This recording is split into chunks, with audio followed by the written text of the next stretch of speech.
Samahan natin sina teammate Rafael Banderel at sports memorabilia collector Dr. Michael Rico Masina sa kanilang pagbabalik tanaw sa mundo ng Philippine sports. Kasaysayan, nostalgia at marami pang iba, dito lang yan sa Treasures of the Game.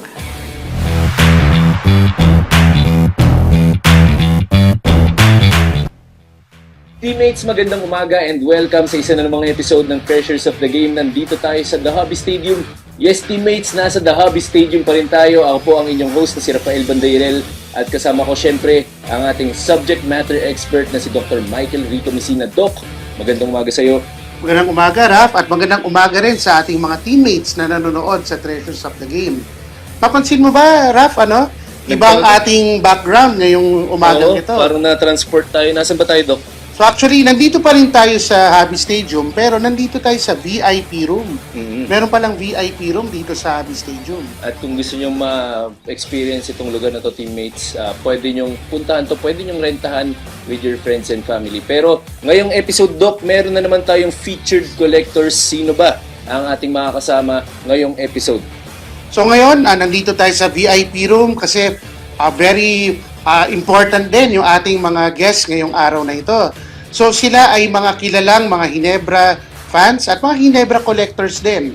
So mga teammates, kasama po natin ngayong umaga sina Sir Jello, Sir Moya at si Sir NJ. Mga sir, magandang umaga po. Morning po. Mga sir, una po sa lahat siguro, isa-isa siguro, tanong natin ng ating mga guest collectors, paano ba nagsimula yung kanilang basketball fandom and kung paano rin nagsimula yung pangongolekta nila. Simulan natin kay Sir Jello. Actually, nagsimula yung pagko-collect ko parang early 2010 parang gano'n. Kasi nung mga time na yun, doon pa lang tayo medyo nagkaroon ng work, nagkaroon ng budget pang pili. Tapos dun sa basketball na yon, so yung unang nahumaling kayo sa Ginebra. 90s pa lang, kila Baldabit era, yan. Doon pa lang. Kasi Sir Moya naman, balita ko Moya, nahawahan ka raw nung dalawang kasama mo na maging Ginebra fan din. Kaya yung tuloy na masaya na inaano ko sa Brownlee, tumukulit. Sila yung tuloy para makakalapit sa Ginebra. Eh yung pangongolekta mo naman, paano nagsimula? Collect ako na noong 2013 bata pa ako. Ito yung pinaka-first na mahal ko ng jersey na ito. At mahal ko ito. Ito yung una kong pinapirma kay Jack Aguilar. Ito yung 13 pa. Tapos bata pa ako. Tapos yung may mga tattoo pa ako. Uy, may tattoo ni JB, ganun May ka tattoo solid. pa ni JB. Oo. Never say die. Tapos Scooby naman. Solid Wow. yung mga tattoo nito. So punta naman tayo kay Sir NJ. So yung father ko, pati lolo ko, Ginebra fan talaga sila. So namamana talaga siya. Totoo po yung sinasabi nila ganun.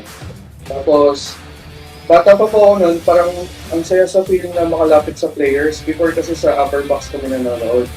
Tapos nung nagkaroon ako ng work, sa estudyante pala po ako, nakakabili na ako ng ticket na sa baba ko. Tapos lagi po ako nagpapapirma, tapos sobrang sarap sa feeling. Pero ngayon, Doc, alam na natin yung origin story ng kanilang pangongolekta at pagiging basketball at Ginebra fan. Ano naman, yung ilan sa mga prized possessions nyo na Ginebra memorabilia kay Sir Jello, ano po yung sa inyo? Bola, siyempre, buong team ng Ginebra, nakapili dito sa Anong ano po yan? Anong taon? last year. Last year lang. So, recent roster yan. Recent roster. So may siya, may logo siya nung Ginebra, may etiketa. So issued ba siya nung Ginebra mismo or Sa Ilocos pa po namin dalawang nakuha yun to. Dalawa kami may ganyan din. Pasahin kami sa buong. Paano nyo naman po nagawa na parang mapapirma sa buong team nga yung bola na yun? Ano po ito, every game, taga-taga lang, dala-dala namin. Kung Ipon. sino lang available. Tapos, kaya ng special, si Big Season po yun. Libre siya sa mga papalit. yes. Itong jersey naman na Ito ito. kaya special din sa akin to kasi ito yung FVP ng Ember. Nakalagay 2012. So ito rin yung design ng jersey nung nag-MVP si Marcus Park. So balik tayo kay Moya. Kanina pinakita niya yung pinakamamahal niya raw na jersey ni Japet Aguilar, yung kauna-unahan niyang napapirma. Pero maliban dyan, meron ka pa bang ibang items sa collection mo? Ginebra related. Ayan. Nagpasok niya yung Stan Thompson di sa barbershop niya, di sa Rosario, Pasig. Pumunta pa ako doon para pagupit. Oh, Pagupit kasi ako doon. Tapos binaya ko yung gupit ni Scotty. Scotty, kaya mo. Oo. Mas binigyan ka si Scotty niya, di ba? binigyan ng mas na. Kaya, Wala akong dala-dala Kaya sa... sobrang May pirma rin ba? Yun lang, wala. Ay. Di mo pa sinamantala. Nandun ka na eh. lagi niya suot po kasi. Ah, yun naman pala. okay. Lagi niya po suot eh. Kaya, di ba, next game siguro. Tapos yun naman, Ayan. Uy. hindi, lagi ko yung jersey ko. Hmm. 32. Malamahal ko si Justin Brownlee. Kaya yung number mo sa pag naglalaro ka, 32 rin. 32. Oo. Ah. So yung pirma na yan, Brownlee. Wow. Liga po siya ng mga Ginebra fans. Kaya di pa rin ako ng motivated. Ayun. Yan yung sa mga influencer ba yan? Oo. Wow. Yung liga ni Sir Rendon. Lahat ng vloggers ko. Oo. Pabirma niya lahat. Mm. Kasi kasali siya ng time na yun. Oo.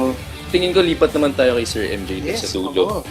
Meron din siyang mga Ginebra items, yung ipapakita mo sa ating teammates. Yes po, siguro ito po muna. Isa to sa mga ano ko iniingatan ko. Ano po siya, game worn siya ni Scotty sa isang game. Mm. Tapos ang magandaan dito, unreleased colorway po siya. So, matuturing to na players, exclusive. Ito rin po, isa rin sa ma-consider ko na medyo rare na rin makakuha. Ay, nakalagay, ang Ginebra ng Pilipinas. Ano siya, 1998. I believe, practice, parang warmer nila. Mm. Parang yung sinusuot ng mga player na pagkatas nila magsuot ng jersey. So, meron din ako ditong isa lang, bukod sa aming hindi Ginebra Dito. jersey. Si John Mark Siyempre, the Kraken. Ayun ang parang tinuturing ko na goat sa Globals. Mm. So actually, hindi lang mga PBA items nakikita natin dito sa table, yung dala ni na Sir Jello. So dito meron tayong NBA cards. So ito ay isang album. Isang album na 500 pieces. So ano yung masasabi mo sa ating special tungkol dito sa collection na to? Yung mga rookie cards niya. No. Kasi yun yung medyo mahirap makuha eh. Pero Doc, hindi lang sa basketball. Parang tatawid tayo na sport ngayon. Meron tayong special na item na Ito pa. non-basketball related pero very special nonetheless. Kaya anong storya dito nung taco na yan? Oo. Sobrang saya ko nung kermo siya dito. May try na. Tapos si Django. Sobrang rare. Wow. Efren Bata Reyes. Saka Efren Django Bata Bucaramante. Reyes. Sa dalawang tako sa isang tako. Mahirap magpapirma kayo ng friends. Siyempre, medyo. Oo. Siguro ang tanong ko para sa inyong tatlo, so sa dami na ng mga collection ninyo, Mm. meron pa ba kayong parang holy grail na gusto niyong item na makuha? Ginebra Na item. Ginebra item in particular na maidagdag doon sa collection niyo. Siguro simulan natin kay Sir Jello. Ako talaga, kung meron kung pag-ibili ng pagkakataon. So, kung gamer na baldapit talaga. Sobrang idol ko talaga yun. To be honest, Doc, nakuha ko naman na yung pinaka-gusto. Kagiwa, Brantley, Helter brand ng mga game words. Ang siguro kapag ako pagbibigyan ng chance din, game word na Jaworski naman. Ay, naku, mahirap yata yun. Yun ang holy grail talaga Holy grail yun. talaga. Oh, and of course, Moya, ikaw, ano ba ang iyong holy grail? Yung kay Justin Brownlee, yung Gamer na. gamer na, Game more na brown. Ano? Na Ginebra o Gilas? isa ko Pilita Jaya. Oh, Pinita Jaya. Shoutout tayo kay Oo nga, Sir oo nga. Justin. Justin Brownlee, jersey, kailangan Pilita Jaya. Yan. So dito nagtatapos ang ating episode ng Treasures of the Game ngayong umaga. Una, pasalamatan po natin sina Sir Jello, Sir Moya at sina Sir MJ sa pag-guest ngayong umaga. Mga sir, maraming salamat Maraming salamat po. At teammates, syempre, dyan muna nagtatapos ang ating part 1. Part 1 pa lang to, Doc, kasi babalik pa tayo next week. Para sa part 2, babalik ang ating mga guest collectors at may bago tayong guest. So, teammates, abangan nyo yan. Dito sa Treasures of the Game, marami tayong mga inaabangan na mga items palagi. Until next week, mga teammates at Treasures of the Game, sharing treasures. Sharing stories.